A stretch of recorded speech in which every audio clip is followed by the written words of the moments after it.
Welcome to the Darkling Radio, a channel where shadows come alive and every story drags you deeper into the unknown. Here, you'll hear chilling horror tales told in an immersive first-person style, designed to keep you awake long after the video ends. Ethan Cole and Marissa Lane thought their dream vacation aboard the grand cruise ship would be filled with sunlit decks, endless buffets, and nights of laughter beneath the stars. But from the moment the ship set sail, unease began to stir strange noises in the halls, shifting corridors, and faces that seemed to vanish when looked at twice. What started as a holiday escape soon turned into a nightmare voyage where the ship itself seemed alive, dragging them toward a fate no passenger could ever escape. The cruise ship loomed before me like a floating city, lights shimmering against the darkening sky as I stepped onto the deck with a mix of excitement and nervousness. It was my first time on a cruise, and everything felt overwhelming: the polished wood beneath my shoes, the faint scent of salt in the air, the low hum of engines beneath my feet. Families gathered near the railing to wave goodbye to the shore. Couples posed for photos, and children ran laughing across the deck. For a moment, it felt like I was part of something magical, like I had left my regular life behind and entered another world entirely. The ship vibrated softly as it pulled away from the port, and I leaned against the railing, staring at the shrinking coastline until it dissolved into the horizon. The first day passed in a blur of food, music, and endless corridors. Everywhere I turned there was something new to see: pools glittering under the sun, endless rows of doors leading to cabins, winding staircases that seemed to go on forever. At dinner, I ate until I was uncomfortably full, and then I spent the evening exploring, my footsteps echoing in long hallways that twisted like a maze. When I finally returned to my cabin, I felt the pleasant exhaustion of a day well spent. But when night came, the atmosphere changed. The cheerful sounds of daytime vanished, replaced by the steady thrum of the engines and the distant crash of waves against the hull. I lay in my bed listening to the faint creaks and groans of the ship as it cut through the water. It wasn't silent, but the noises didn't feel like the sounds of life. They felt heavy, drawn out, like the ship was straining under an unseen weight. I closed my eyes, trying to ignore it, but sleep never came easily. Somewhere in the middle of the night, I woke with my heart racing, certain that something had disturbed me. The room was dark, only the faint glow of the corridor light slipping beneath the door. I sat up, holding my breath, and that's when I heard a slow, dragging sound outside my cabin. At first it was faint, like something brushing against the carpet, but then it grew louder, closer, until it stopped directly in front of my door. I froze, straining to hear. The sound dragged again, heavy and deliberate, like someone pulling something wet and lifeless along the hallway. The seconds stretched into what felt like hours. My skin prickled, and I was too afraid to move. I told myself it was a crew member, maybe shifting supplies in the middle of the night, but the scrape was too slow, too purposeful. Then silence. I waited, my heart pounding, until finally I convinced myself it had passed. I was just imagining things. But when I looked toward the door, my chest tightened. In the thin strip of light beneath it, I saw something that made my blood run cold. The carpet wasn't clean like it had been before. There was a dark smear across it, glistening faintly, like water or something thicker. My breath caught as I realized it wasn't just a small stain. It stretched across the hallway, stopping right at the edge of my door, as though whatever had been dragging itself had paused there, waiting. I pressed my back against the headboard, clutching the sheets, unable to look away. The silence outside was too perfect, almost staged. I thought I saw the shadow of movement under the crack, but it was gone in an instant. Minutes passed, maybe longer, and the light from the corridor seemed to dim as if something massive had blocked it. My ears rang with the effort of listening. Nothing came, no footsteps moving away, no doors opening or closing. Just silence, broken only by the low throb of the ship's engines. Finally, unable to bear it anymore, I crept out of bed and crouched down, peering cautiously at the floor. The smear was still there, darker now, the shape of wet footprints trailing off into the shadows of the corridor. My throat tightened. It wasn't equipment being dragged, it wasn't supplies. Whatever it was, it had left something behind. I pulled back quickly, my skin crawling. I didn't want to look again, didn't want to know if something was still waiting outside my door. My hands trembled as I climbed back into bed, pulling the covers up to my chin like a child, though I knew they wouldn't protect me. Every creak of the ship, every faint vibration of the engines felt alive, as though the ship was breathing around me. I lay there until the first faint glow of dawn touched the edges of the curtains, unable to close my eyes. When morning came, I told myself it had to have been a dream, a trick of tiredness and imagination. But no matter how much I tried to believe it, the image wouldn't leave my mind. The dark, wet footprints stopping right outside my door. When morning arrived, I forced myself out of bed, my body heavy with exhaustion. The smear I had seen under the door lingered in my thoughts. But when I opened the cabin and stepped into the hallway, everything looked perfectly clean. The carpet was dry, the floor spotless, the air fresh. It was as if nothing had ever been there. For a moment, I wondered if the night had played tricks on me. Maybe I had only dreamed it. I tried to let that idea settle, but the unease clung to me like a shadow. I wandered the ship that day, trying to distract myself with the endless activities. The pool deck was crowded with sunburned faces, the buffet lines long with laughter and chatter, music blared from hidden speakers, and the smell of grilled food drifted across the breeze. It should have been comforting, but I couldn't shake the feeling that something was off. It wasn't the noise or the people, it was the spaces between. Every time I walked down certain corridors or past quiet corners of the ship, I realized how empty they felt.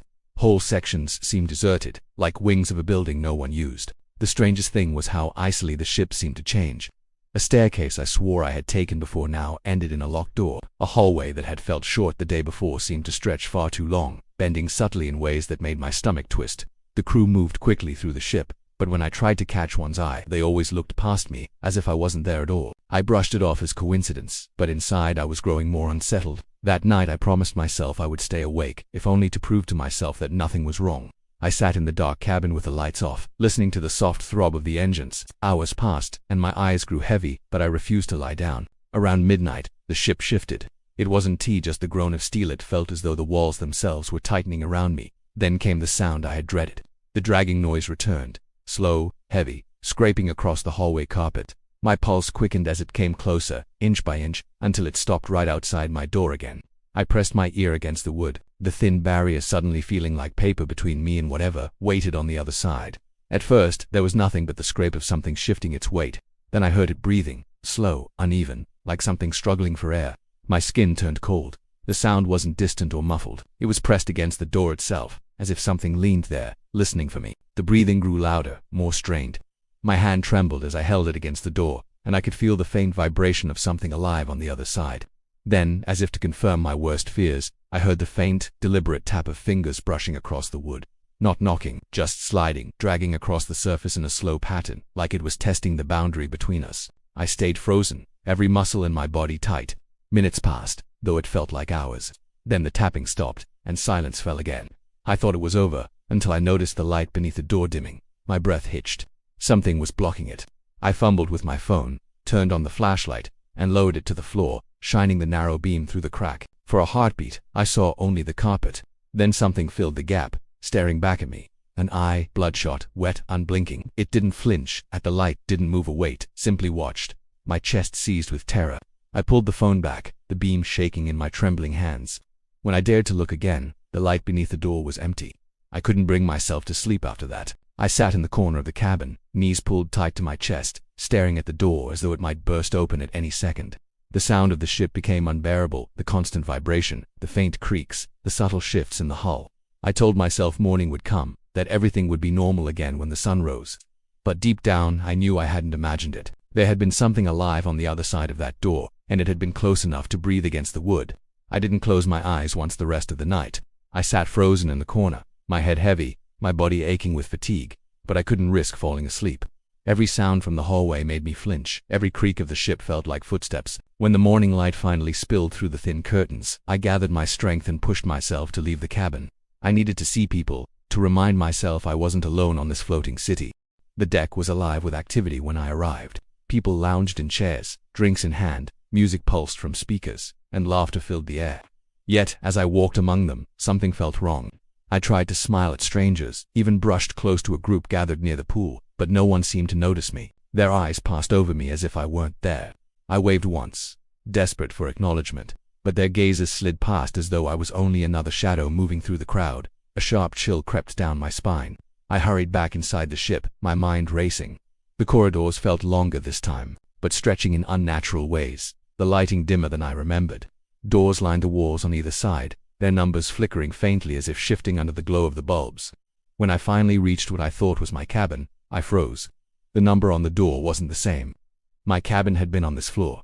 I was sure of it, but none of the numbers matched what I remembered. My hand shook as I turned the handle anyway, pushing the door open. Inside the layout was familiar, the bed against the wall, the small desk, the bathroom door, but something was terribly wrong. The window was gone. Where there should have been a view of the endless ocean, there was only steel, a flat, damp wall streaked with moisture, as though water pressed against it from the outside. I staggered back, my chest tightening, realizing that whatever this room was, it wasn't mine anymore. I turned to leave, but when I opened the door again, the hallway wasn't there. The frame opened onto darkness, a void that stretched endlessly, swallowing the weak beam of light from my phone. The air that rushed in was damp and cold, carrying with it the smell of rotting seawater. From within that blackness came the faint sound of movement. At first it was only the soft drip of water hitting metal, but then came the slow, deliberate slap of bare feet against the floor. I slammed the door shut and stumbled back into the room, my hands shaking violently. I told myself I had to be dreaming, that exhaustion was making me see things, but the air felt too heavy, the sounds too clear. I pressed my ear to the door, hoping, praying that silence would return. For a few moments it did. Then, just as I was about to step away, something brushed against the other side. A dragging scrape, nails or fingers clawing slowly across the wood. My heart pounded so hard it hurt. I stumbled to the far corner of the room and crouched low, clutching my knees to my chest, watching the door as though it might burst open. I waited, every muscle tense, the room to silent except for the faint thrum of the ship beneath me. The scraping stopped eventually, but I didn't move. I stayed crouched there, staring at the damp steel wall where the window had once been. The condensation seemed thicker now, droplets running down in streams, as though the sea itself was pressing harder against it, trying to break through. Time blurred. I didn't know how long I sat like that before I finally dared to approach the door again. My hand hesitated on the handle, my throat dry, but I couldn't remain in that room any longer. With a trembling breath I turned the knob and pulled. This time, the hallway was back. The same carpet, the same dim lights, the same endless line of doors stretching in both directions. But I couldn't shake the dread that clung to me. I stepped out cautiously, glancing both ways down the corridor. Everything was quiet, too quiet. As I pulled the door closed behind me, I looked once more at the number plate. It shimmered faintly under the light, and I swear I saw it flicker, shifting between different numbers before finally settling. My stomach churned. I walked away quickly, determined not to look back, but in the silence of that endless hallway, I heard it again, the faint, wet sound of footsteps slapping against the carpet, following me at a steady pace, always just a few steps behind. I don't know how long I kept walking, my feet dragging down one endless hallway after another, my body trembling with exhaustion and dread. Every corner I turned looked the same, dim lights flickering above, patterned carpet stretching on doors, repeating like reflections in a mirror. I tried to retrace my steps, to find the stairs that would lead me back to the main deck, but the ship had shifted again. No matter which direction I chose, the passageways bent downward, sloping toward places I had never seen before. The air grew heavier the deeper I went, carrying the faint smell of damp rust and seawater. Eventually I reached a staircase I didn't recognize. It wound downward in a spiral, the metal steps echoing beneath my shoes, as though they were hollow. I hesitated, gripping the railing, but the sound of those wet footsteps returned above me, following with a steady rhythm. I couldn't stay where I was. I descended quickly, the light above fading until the only glow came from dim bulbs spaced far apart along the wall. At the bottom, I found myself in a place that didn't look like any part of the cruise I had seen before. The walls were streaked with rust, the air thick and cold, and water dripped steadily from the ceiling, collecting in shallow pools across the floor. It felt like I had stumbled into the belly of the ship, some forgotten section sealed away from the rest. My footsteps echoed loudly, the sound unnatural, bouncing back in ways that made it seem like others were walking with me. I followed the corridor deeper, the throb of the engines louder here, vibrating through the walls and floor as though the entire ship was alive. At the end of the hallway, I noticed a door slightly ajar. Pale light flickered from the crack, and with nowhere else to go, I pushed it open slowly. The room inside was large and cold. Rows of old passenger suitcases were stacked to the ceiling, some crumbling with age, others perfectly intact. Dust coated everything, thick enough to suggest no one had been here for decades. Yet the air smelled strangely fresh. Faint traces of perfume, soap, and fabric softener lingered, as if the bags had just been packed. I stepped carefully between the stacks, my heart racing as the door creaked shut behind me. I bent down to read a tag on one of the suitcases. The date was from more than 20 years ago, the name barely legible beneath the dust. I brushed it off, and a shiver ran down my spine. Whoever had owned this bag had likely boarded a ship just like me, expecting a holiday, and never came back for it. The thought gnawed at me as I moved farther into the room. At the far end, one suitcase stood open. I approached slowly, every instinct telling me to turn back. Inside, folded with unnatural neatness, were clothes that looked disturbingly familiar. I reached out with shaking hands, touching the fabric of a shirt, and my stomach dropped. It was identical to the one I had worn when I boarded the ship. Beneath it, stacked carefully, were more of my belongings, my jeans, my shoes, even a jacket I had packed in my own bag. But my suitcase was still in my cabin. My breath hitched as I realized this was impossible. I stumbled back, nearly knocking over a stack of bags. The room seemed to grow colder, the light flickering more violently above me. Water dripped onto the floor in heavier drops now, echoing in the silence. I could feel something watching, though I saw no one. The faces of the passengers whose bags surrounded me pressed into my mind. How many had been here before me? How many had walked these same corridors, followed the same footsteps, and disappeared into the ship without a trace? I turned toward the door, desperate to leave, but the moment I reached it, the handle wouldn't turn. I pulled harder, panic clawing at my throat, but it wouldn't open. Behind me, the faint scrape of dragging footsteps echoed through the room. The suitcases seemed to shift in the corners of my eyes, their shadows stretching longer across the floor as if something was moving among them. I froze, staring at the open suitcase filled with my belongings. A drop of water hit the fabric, spreading slowly across the shirt that shouldn't have been there. Then another fell, and another, until the sound of dripping water filled the room completely. When I tilted my head back, the ceiling above wasn't just rusted metal anymore. Black water seeped through the cracks, streaming down the walls, and within its rippling surface I swore I saw faint, distorted faces staring back at me. The handle behind me finally gave way, and the door creaked open on its own. Beyond it, the hallway was darker than before, lit only by a single flickering bulb. I didn't want to step into it, but I had no choice. My body shook as I crossed the threshold, the door slamming shut behind me with a metallic thud that echoed like a final warning. In the silence that followed, I realized the ship wasn't carrying me anywhere. It was swallowing me, pulling me deeper into places passengers were never meant to see. I staggered down the dark corridor, the thud of the door still ringing in my ears. My legs felt heavy, my breaths shallow, as if the air itself was growing thinner the deeper I went. The walls around me dripped with condensation, streaks of black water running down like veins. Each flicker of the overhead bulb threw shifting shadows across the floor, and I kept glancing behind me, convinced something was following. The silence was unnatural, broken only by the faint pulse of the engines somewhere below, like a heartbeat buried deep within the ship. I didn't know where I was anymore. The ship had twisted itself into something unfamiliar, a maze of steel and dripping pipes. I pressed on, my shoes squelching in puddles that reflected distorted fragments of my face. Every turn felt the same, every corner leading me deeper into a place I was certain I shouldn't be. My chest tightened as though the air was filled with invisible hands pressing against me. Finally, the corridor opened into another room. It was larger than the others I had stumbled into, but colder, the walls slick with dark stains. A mirror hung bolted to the far side, cracked in several places, its surface rippling faintly as though it wasn't glass at all but liquid. I stepped closer, my reflection dim under the failing light. My own face stared back at me, pale and drained, my eyes hollow from sleeplessness. But as I leaned in, I realized I wasn't alone in the reflection. Behind me, faint and blurred, stood figures, dozens of them, shapes half hidden in the shadows of the mirrored surface. Their skin sagged, their bodies soaked, their eyes wide and lifeless. My stomach lurched. I spun around quickly, expecting to see them crowding the room, but it was empty, only the dripping walls and the echo of my own breathing. When I turned back to the mirror, the figures hadn't vanished. They were closer now, pressing their faces against the glass, mouths opening in silent screams. I stumbled backward, but the mirror seemed to pull at me, tugging at the edges of my vision. My reflection no longer moved in sync with me. It twitched, delayed, then began to move on its own. Its eyes rolled back, its mouth twisting into a distorted grin I didn't recognize.